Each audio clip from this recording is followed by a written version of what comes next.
Hello friends, I think it goes without saying that most of us complain about our lives and about everything that surrounds us.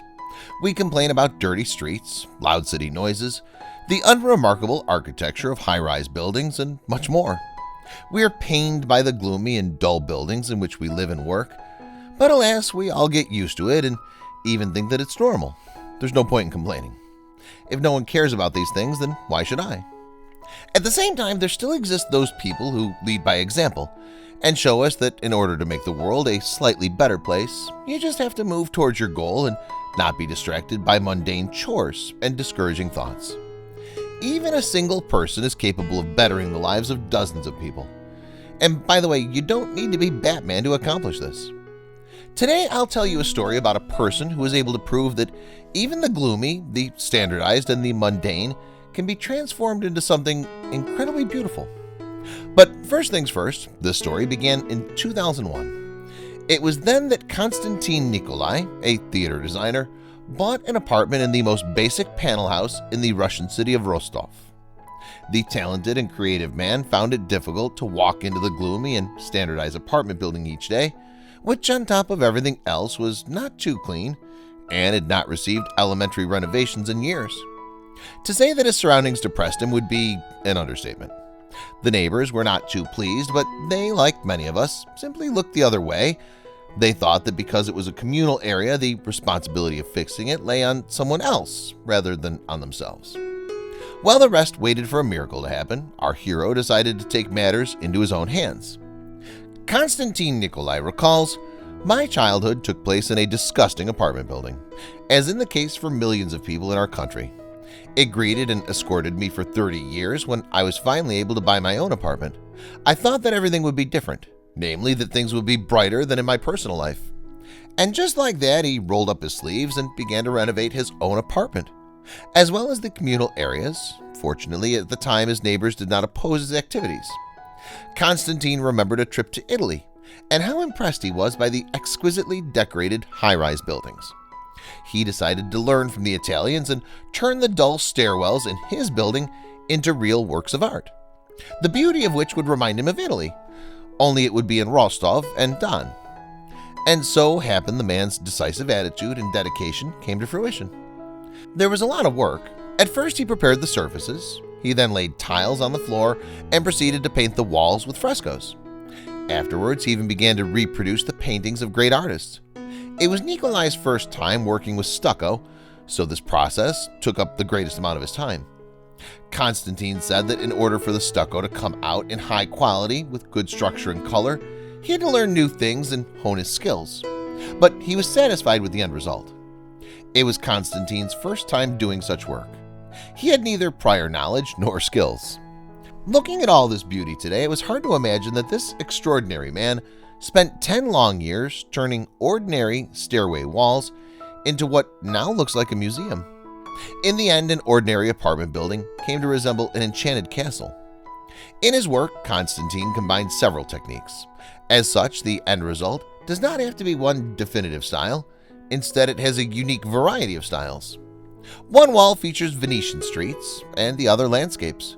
To your right, you might find metal engravings on the stairs, and to your left, plaster sculptures and Baroque styles. In addition, Konstantin installed huge mirrors and canvases in the building's entryway.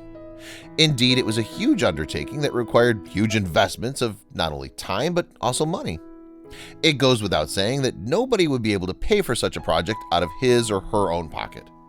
But, friends, despite the fact that the man invested vast amount of personal time and oftentimes worked for entire weekends on end, not all of his neighbors supported the idea. What's more is that some neighbors were angry. How come? The simple answer is Konstantin explained the situation with a smile. "The reactions of my neighbors sometimes amused me. From the very beginning, when I just started laying down tiles on the first floor, my neighbors walked past me quickly and wouldn't look me in the eye.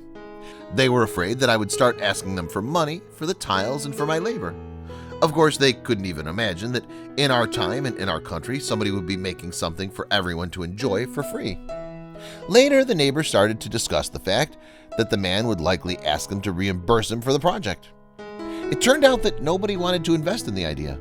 no matter how beautiful, and at that point, Constantine was forced to write a note in which he calmed everyone down and clarified that he would not be asking for money. After this note, the neighbors sighed with relief. The people who live in the building today are happy and proud of the fact that they live next to such an amazing and talented individual. They're grateful that he gave them the opportunity to live in such a fantastic and beautiful place. Today, the interior of an inconspicuous 9-story building in a residential area of Rostov-on-Don pleasantly surprises absolutely everyone. Inside, you're greeted by eclectic bajra, leaves made out of plaster, Venetian views and gilded frames, paintings inspired by Leviton and Monet, and many other works of art.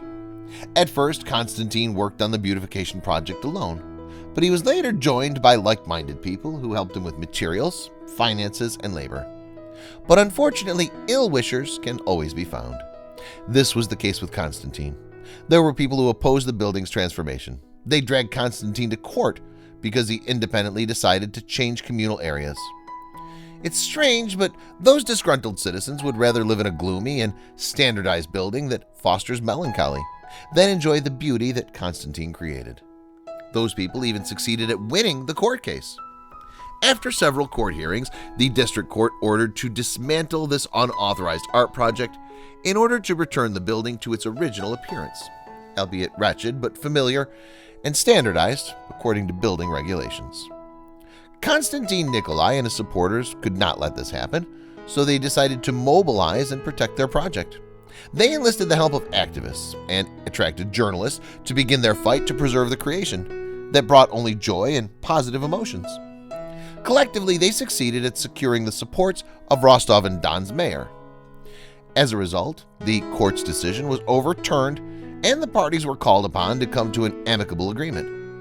It was noted that Constantine never asked his neighbors for money, always worked quietly, and never disturbed anyone. When he did receive help, it was volunteer rather than coerced. In short, almost all the financial burden fell on the creator of the art project. Even though it caused a lot of trouble, the lawsuit did not only bring negative consequences, but some positive ones as well. Constantine's creation became well known, not only in his own city, but outside the country as well. Journalists ridiculed the lawsuit, calling it blasphemous. Even some foreign publications wrote about the case and commented on the absurdity of the situation. Today, the Rostov building, which recently rose to fame, has become a local cultural landmark. People come to take pictures of it, oftentimes even on their wedding day. Moreover, the inside of the building is now tidy and clean. Local officials who joined Constantine's fight for self-expression gave Constantine an award for serving the city of Rostov-on-Don with his incredible art buildup. Residents of the building say that they want to take their time when walking up flights of stairs from the first floor to the 9th. They have the desire to stop and examine each architectural element and be fascinated by its magnificence. Friends, what do you think of this artist's idea? Did you like his work? Tell us your opinion in the comments. Bye.